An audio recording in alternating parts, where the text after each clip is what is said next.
श्री ब्रह्मचारिणी माता दधानाम कर पद्माभ्याम मक्षमाला कमंडलु देवीं प्रसीदतु मय्या ब्रह्मचारिण्य अनुत्तमा। माँ दुर्गा की 9 शक्तियों का दूसरा स्वरूप ब्रह्मचारिणी का है। यहाँ ब्रह्म शब्द का अर्थ तपस्या है। श्री ब्रह्मचारिणी अर्थात तप की चारिणी, तप का आचरण करने वाली। कहाँ भी है वेदस्तत्वम तपो ब्रह्मा, वेद तत्व और तप ब्रह्म शब्द के अर्थ हैं। श्री ब्रह्मचारिणी देवी का स्वरूप पूर्ण ज्योतिर्मय एवं अत्यंत भव्य है। इनके दाहिने हाथ में जप की माला एवं बाएं हाथ में कमंडलु रहता है। अपने पूर्व जन्म में जब ये हिमालय के घर पुत्री रूप में उत्पन्न हुई थी, तब देवर्षि नारद जी के उपदेश से इन्होंने भगवान शंकर जी को पति रूप में प्राप्त करने के लिए अत्यंत कठिन तपस्या की थी। इसी दुष्कर तपस्या के कारण इन्हें तपस्चारिणी अर्थात ब्रह्मचारिणी नाम से अभिहित किया गया। 1000 वर्ष उन्होंने केवल फल मूल खाकर व्यतीत किए थे। 100 वर्षों तक केवल शाक पर निर्वाह किया था। कुछ दिनों तक कठिन उपवास रखते हुए खुले आकाश के नीचे और वर्षा धूप के भयानक कष्ट सहे।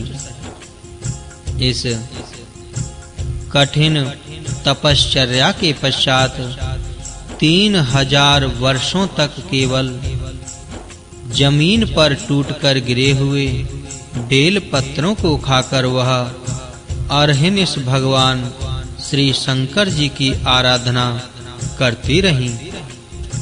इसके बाद उन्होंने सूखे बेल पत्रों को भी खाना छोड़ दिया। कई हजार वर्षों तक वह निर्जल और निराहार तपस्या करती रहीं। पत्तों को भी खाना छोड़ देने के कारण उनका एक नाम अपर्णा भी पड़ गया।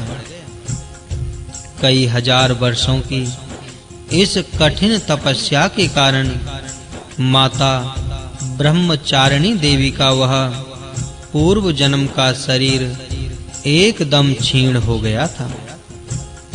वह अत्यंत ही कृशकाय हो गई थी। उनकी यह दशा देखकर उनकी माता मैना अत्यंत दुखित हो उठी। उन्होंने उन्हें उस कठिन तपस्या से विरत करने के लिए आवाज दी, उमा, अरे नहीं, ओ नहीं। तब से देवी ब्रह्मचारिणी का पूर्व जन्म का एक नाम उमा भी पड़ गया था। उनकी इस तपस्या से तीनों लोकों में हाहाकार मच गया।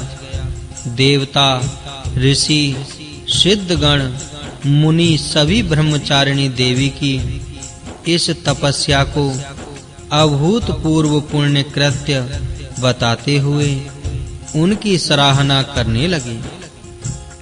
अंत में पितामह ब्रह्मा जी ने आकाशवाणी के द्वारा उन्हें संबोधित करते हुए प्रसन्न स्वरों में कहा, हे देवी, आज तक किसी ने ऐसी कठोर तपस्या नहीं की थी।